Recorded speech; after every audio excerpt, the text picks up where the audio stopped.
Assalamualaikum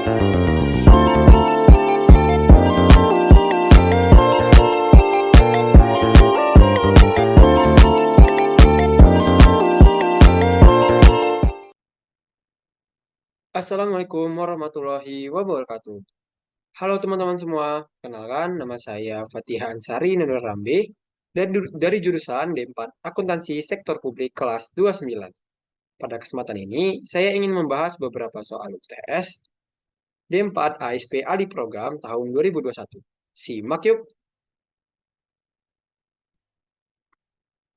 Yang pertama adalah soal tentang eksponensial. eh, Y sama dengan 0,8 A pangkat 5 dikali B tambah C pangkat 2 dikali C pangkat 2 dikali B tambah C pangkat min 2 per 1 kali 10 pangkat min 2. Nah, sebelumnya kita harus tahu dulu beberapa rumus eksponen yang akan kita gunakan. Ini dia. Langsung aja. Nah, di sini teman-teman kita lihat bahwa ada B tambah C pangkat 2 dan sini ada B tambah C pangkat min 2. Nah, kita harus tahu dari rumus ini bahwa ketika sebuah eksponen dikalikan, maka pangkatnya akan ditambahkan. Maka di sini rumusnya akan B tambah C pangkat 2 kurang 2. Nah, di sini akan dapat hasilnya B tambah C di pangkat 2 kurang 2 adalah B tambah C pangkat 0. Nah, semua bilangan yang dipangkatkan 0 akan menghasilkan nilai 1, maka sini akan habis. Kemudian kita perhatikan di sini bahwa ada 10 pangkat min 2. Sesuai dengan rumus ini, bahwa bentuk ini maksudnya, ini akan bisa diubah menjadi bentuk pecahan. Maka di sini akan bentuknya jadi 1 per 10 pangkat 2. Kemudian 1 per 10 pangkat 2 ini kita ubah menjadi kali, maka nanti posisinya akan jadi ke atas. Jadi seperti ini bentuknya. Dia akan pindah dari bawah 1 per 10 pangkat 2 menjadi di atas sini menjadi 10 pangkat 2. Langsung aja nanti kita kalikan. Sini udah habis jadi 1. Jadi sini 10 pangkat 2 ini udah 100. Kita kalikan dengan 0,8. Maka hasilnya akan 80 A pangkat 5 C pangkat 2. Baik, langsung aja kita langsung ke soal selanjutnya. Nah, soal selanjutnya itu tentang logaritma. Nah, di sini kan ada bentuk jika 2 pangkat X sama dengan A dan 2 pangkat Y sama dengan B, maka berapa 2X tambah 3Y per X tambah 2Y ketika X dan Y itu lebih besar dari 0. Nah, sebelumnya kita ingat dulu beberapa rumus logaritma yang akan kita gunakan nanti. Kemudian langsung aja. Nah, sebelum itu di sini kan nilai X adalah sebagai konstanta konstanta atau koefisien konstantanya. Jadi di sini nilai X dan Y itu masih berbentuk pangkat. Jadi kita harus ubah bentuknya agar nilainya ini bisa menjadi sebuah konstanta. Jadi di sini kita buat menjadi bentuk log. Jadi di 2 pangkat X sama dengan A, jadi bentuknya menjadi X sama dengan log basis 2 log A. Begitu juga dengan yang 2 pangkat Y sama dengan B, maka jadi bentuknya Y sama dengan basis 2 log B. Kemudian kita masukkan aja nilainya, kita gantikan nilai X dan Y dengan persamaan ini. Kita masukkan jadi bentuknya seperti ini. Nah, sini bisa kita lihat teman-teman bahwa ada angka 2, 3, sama 2 ini. Nah, kita bisa menggunakan rumus yang ini, teman-teman. Yang pertama ini. Jadi, ini tuh bisa dipindahkan menjadi bentuk pangkat. Jadi, yang 2, 3, sama 2 ini, itu adalah M. Adalah M. Jadi, M itu bisa dipindahkan ke sini, menjadi bentuk pangkat di belakang bilangan logaritmanya.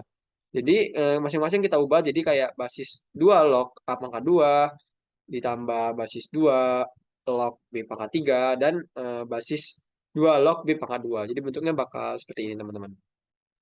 Kemudian kita lihat teman-teman bahwa sini ada tambah. Ketika logaritma itu ditambahkan, maka bilangannya itu bakal dikalikan. Jadi di sini sesuai dengan rumus yang ini ya teman-teman. Jadi ini ketika basis A log B ditambah basis A log C, itu akan menghasilkan basis A log B kali C. Maka di sini nanti bentuknya akan seperti ini. Jadi basis 2 log A pangkat 2 dikali B pangkat 3 per basis 2 log A kali B pangkat 2. Kemudian kita lihat lagi teman-teman, hal ini bentuk ini masih bisa kita sederhanakan lagi. Kita lihat sini bahwa basisnya sama. Kita bisa menggunakan rumus yang ini ya. Di sini ketika basisnya itu sama, maka kita bisa mengubah bentuknya menjadi basis A log B dengan cara yang ini menjadi B, yang ini jadi A. Nah, di sini kita lihat sini bahwa yang ini menjadi B dan ini akan menjadi A. Berarti yang AB pangkat 2 ini akan menjadi basisnya. Jadi bentuknya bakal seperti ini. Jadi bakal bentuknya basis AB pangkat 2 log A pangkat 2 B pangkat 3. Kemudian kita masih bisa uraikan lagi dari yang A pangkat 2 B pangkat 3 itu sama aja dengan AB pangkat 2 dikali AB. Kita ubah lagi bentuknya jadi bentuk tambah gini. Nah, jadi bentuknya tambah gini. Jadi bentuk tambah lagi. Nah, di sini kita bisa lihat teman-teman bahwa ada basis AB pangkat 2 log AB pangkat 2. Nah, ketika basis sama bilangan belakangnya itu sama, maka itu sama dengan 1 ya teman-teman. Di sini nilainya akan habis jadi 1. Maka nanti hasil akhirnya adalah 1 ditambah basis AB pangkat 2 log AB. Nah, mari kita lanjut ke soal nomor 3. Diketahui fungsi permintaan eh, suatu barang 20 Ki sama dengan 300 dikurang 20 P. Dan fungsi penawarannya adalah 30 Ki sama dengan 60 P dikurang 180. Dan terhadap barang tersebut dikenakan pajak sebesar 25%. Hitung, tentukan keseimbangan pasar sebelum dan setelahnya. Tentukan nilai pajak per unitnya. Yang C besarnya pajak per unit dan pajak total konsumen. Yang D besarnya pajak per unit dan pajak total yang ditanggung oleh produsen. Yang E besarnya total pajak yang diterima pemerintah. Dan F gambarkan grafiknya. Nah, kita catat dulu teman-teman. Nah, di sini ada beberapa fungsi. Yang pertama itu ada fungsi permintaan. Sini fungsi masih bisa kita sederhanakan ya teman-teman. Jadi ini dibagi 20, dibagi 20, dibagi 20. Jadi nanti bentuknya bakal nih, 20 Ki dibagi 20 bakal jadi Ki.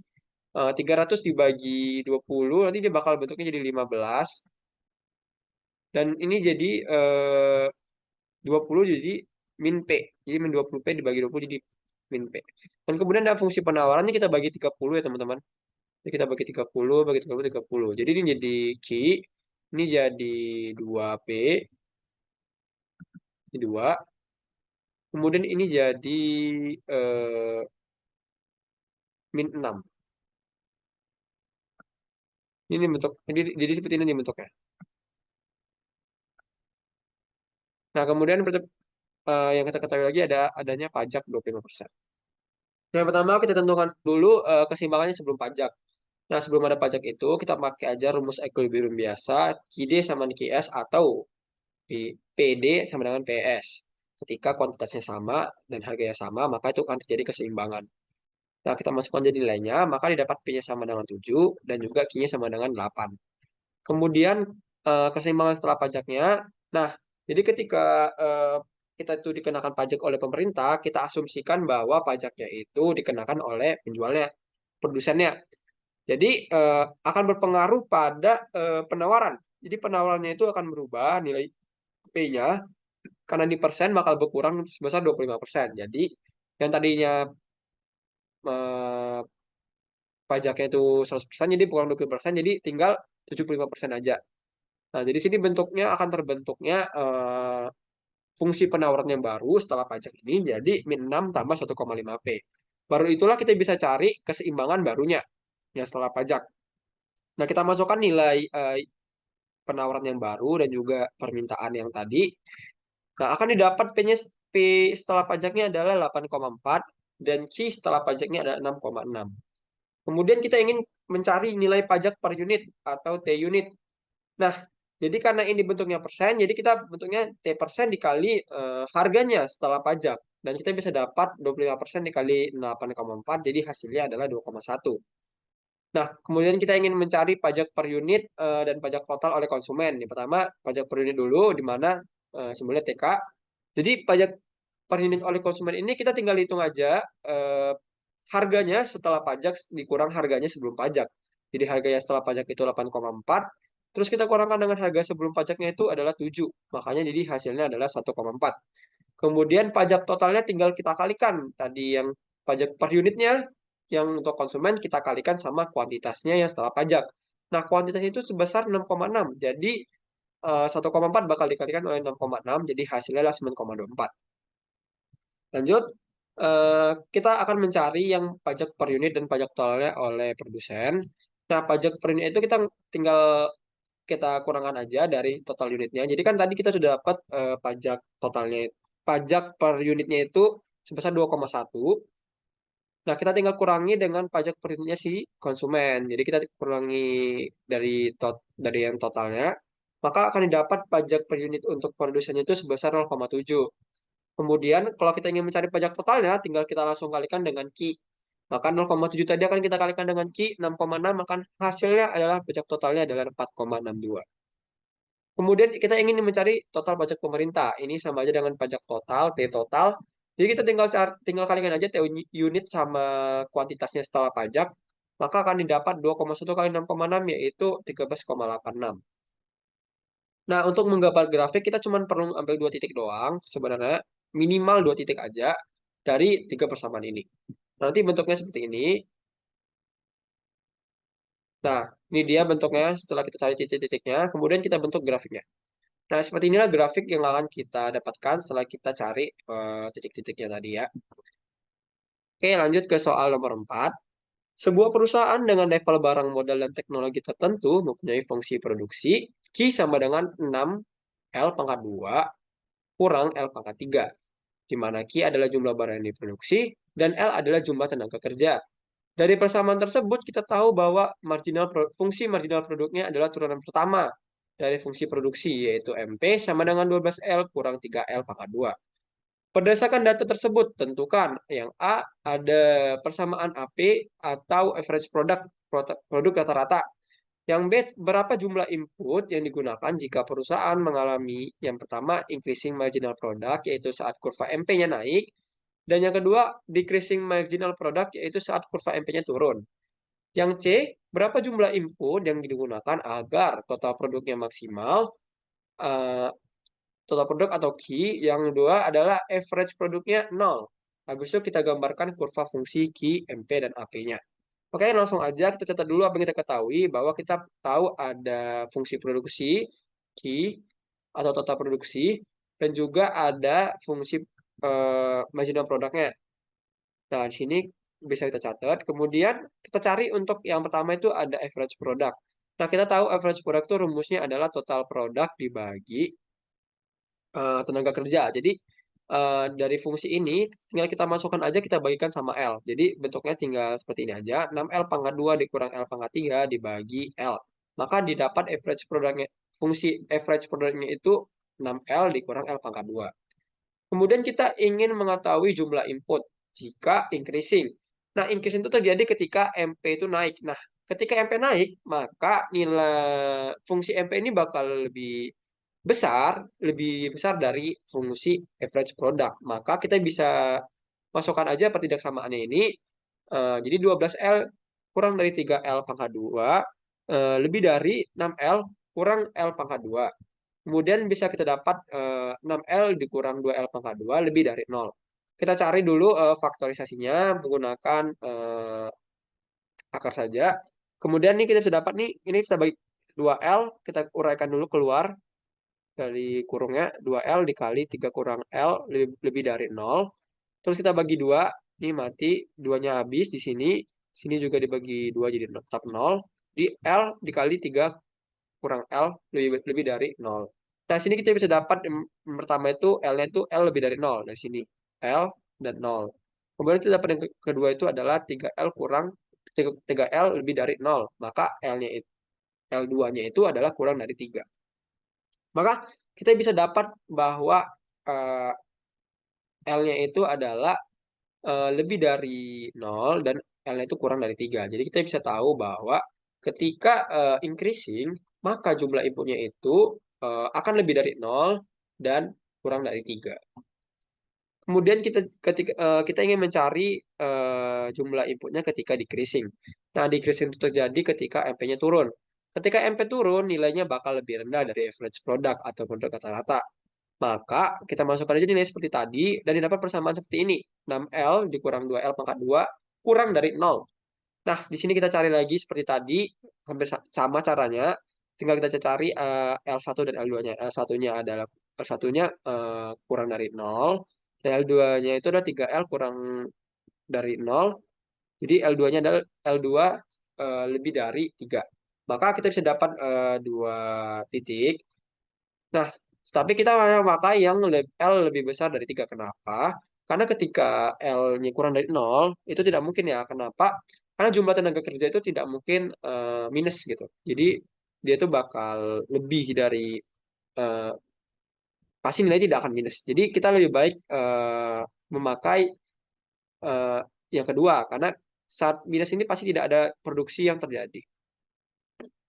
Kemudian, yang C, kita mencari jumlah input ketika total produknya itu maksimal. Yang pertama, maksimal ya. Berarti total produksi maksimal itu TP atau key itu maksimal ketika marginal produknya itu 0.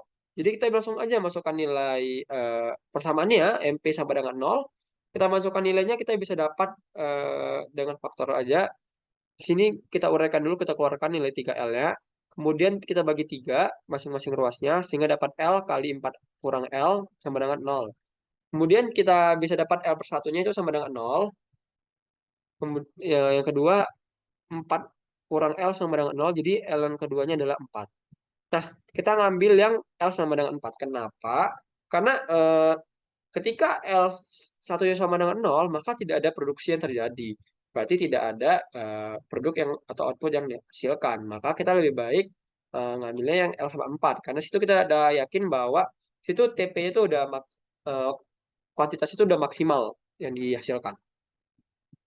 Kemudian kita ingin cari ketika average produknya itu sama dengan 0. Berarti AP-nya itu sama dengan 0. Kita masukkan aja persamaannya, maka didapat L1 itu juga sama dengan 0. Dan L2-nya itu 6L kurang 6 kurang L sama dengan 0, berarti L2-nya sama dengan 6. Nah, kita ambil juga yang L sama dengan 6, karena nggak mungkin L1 sama dengan 0, karena tidak akan ada produksi yang terjadi gitu. Tidak ada kan produk yang akan dihasilkan.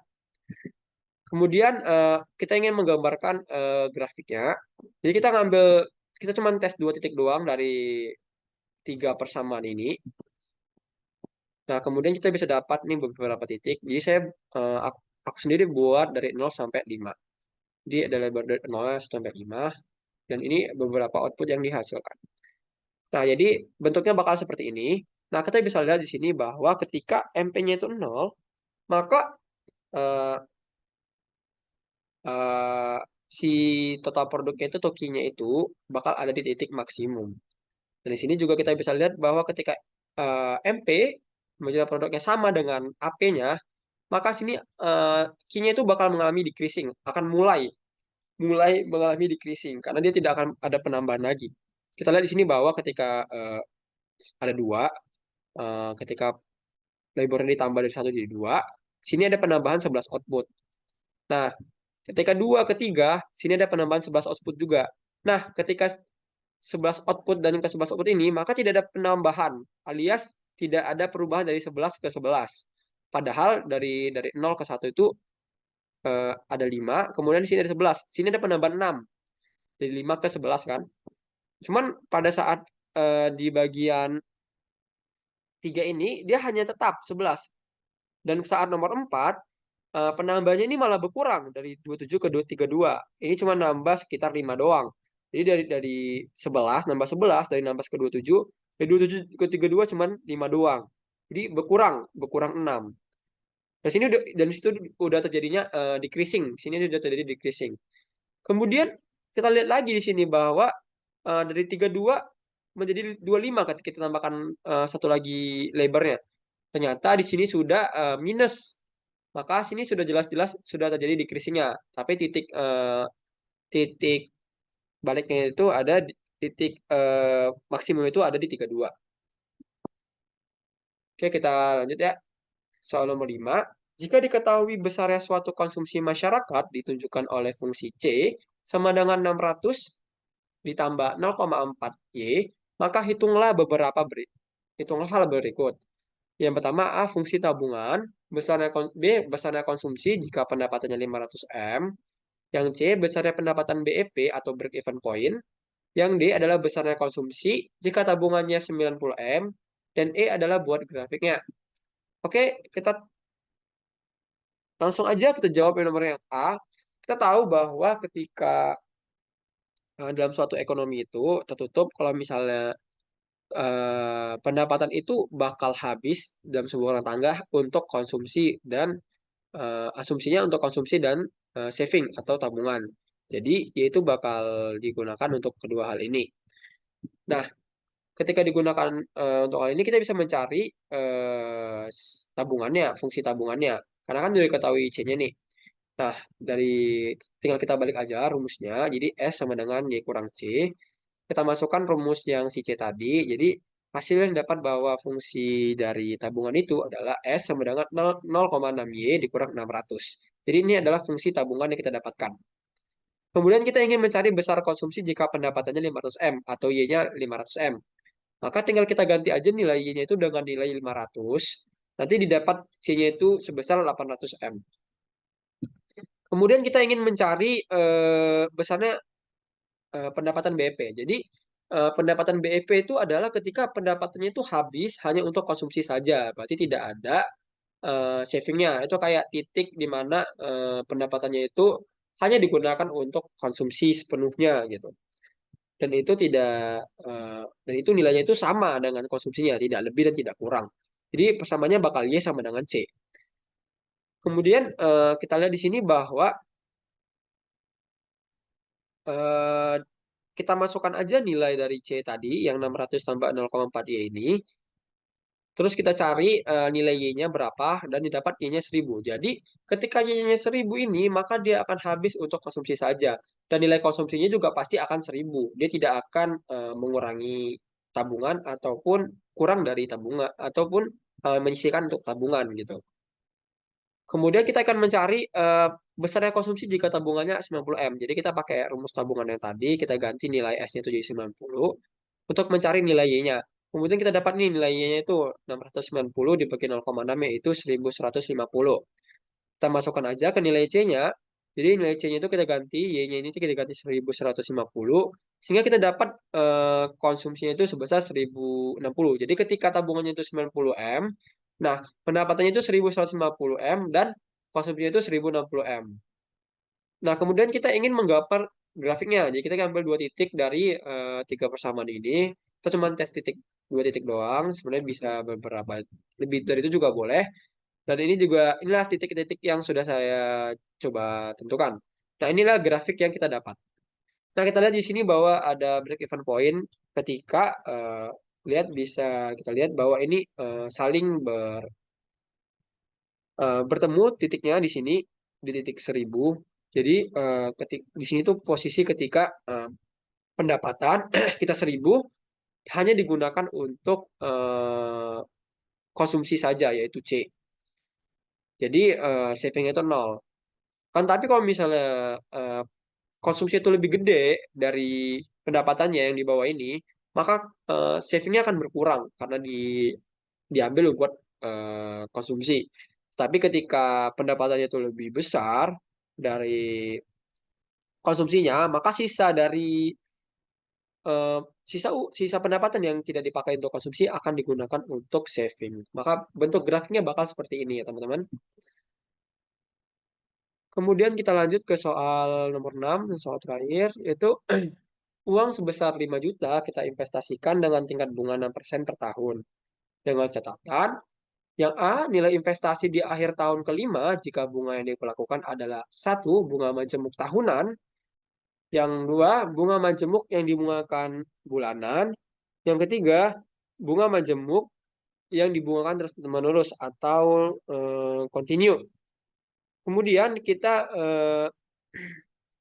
yang B itu tentukan juga waktunya, waktu yang kita perlukan untuk investasi tersebut agar uangnya itu dua kali lipat dari sebelumnya jika bunga yang diperlukan itu yang bunga majemuk tahunan, bunga majemuk yang dibungakan bulanan, sama bunga majemuk yang dibungakan terus-menerus atau continue.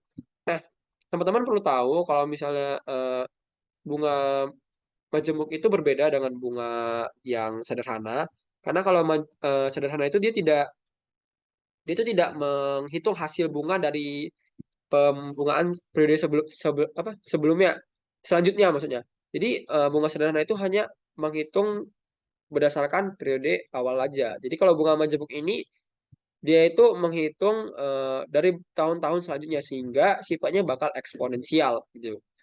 Jadi kita catat dulu ya untuk yang apa aja yang kita ketahui. Yang pertama itu ada PO atau dana awalnya itu 5 juta uang awalnya. Kemudian ada interestnya itu sebesar 6% per tahun. Kemudian yang pertama itu ada A ketika investasinya di akhir tahun kelima. Nah, kita ingin tahu pas akhir tahun kelima ini berapa sih nilai investasinya. Nah, kita bisa dapat dari rumus ini PT sama dengan P0 P awal di dalam kurung 1 tambah I pangkat T. Jadi sifatnya eksponensial, jadi T-nya itu eksponen gitu. Kemudian kita masukkan nilainya di 5 juta, 1 tambah 6% dipangkatkan 5. Nah, nanti didapat hasilnya menjadi PT sama dengan 6.690.000. Jadi bunga majemuk tahunnya itu sebesar 6.690.000. Nah, yang kedua tuh ada bunga majemuk yang dibungakan bulanan. Jadi kalau bulanan itu selama 12 bulan. Berarti M-nya itu bakal 12 gitu. Jadi ini tinggal kita ganti aja 12. Karena ini bulanan, maka kita akan digantikan M-nya sama dengan 12. Nah, jadi rumusnya bakal kayak gini. Terus kita masukkan aja nilai-nilainya. Jadi kan ini 6% dibagi 12, 0,005. Terus 12 kali 5, 60. Jadi kita dapatkan PT itu sebesar 6.745.000.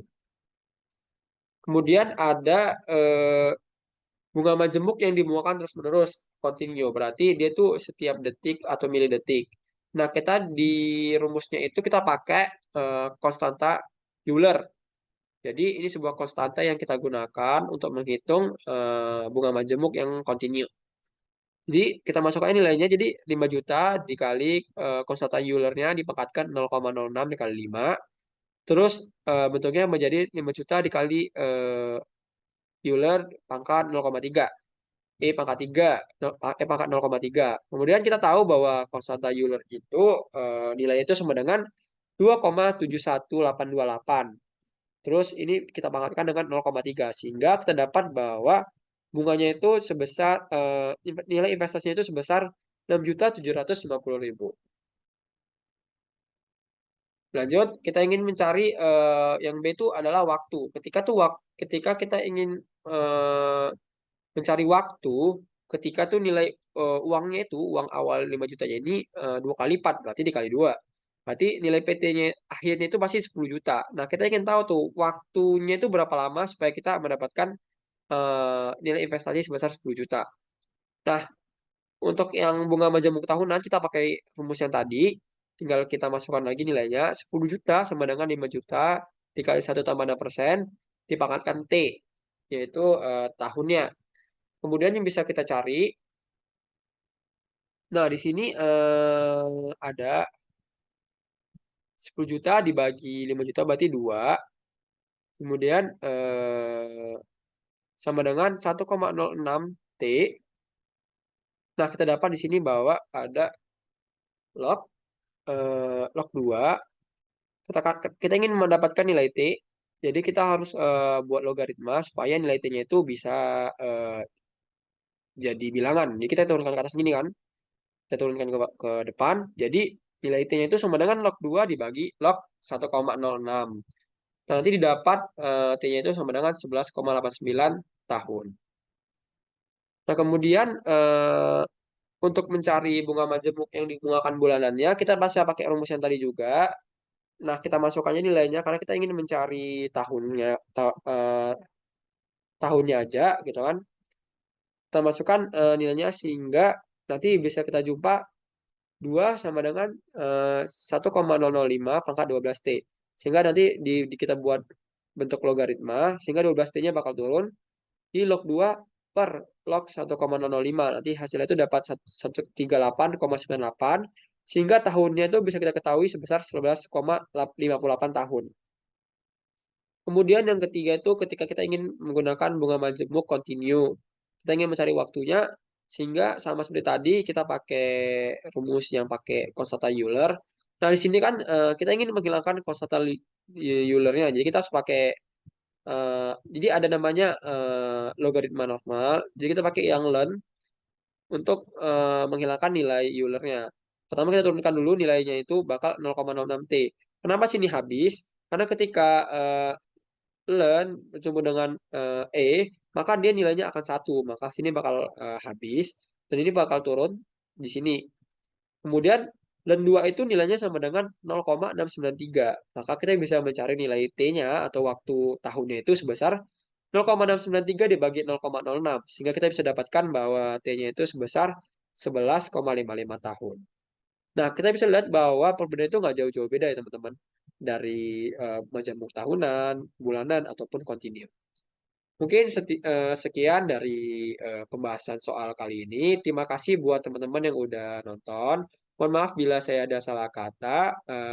Terima kasih. Wassalamualaikum warahmatullahi wabarakatuh.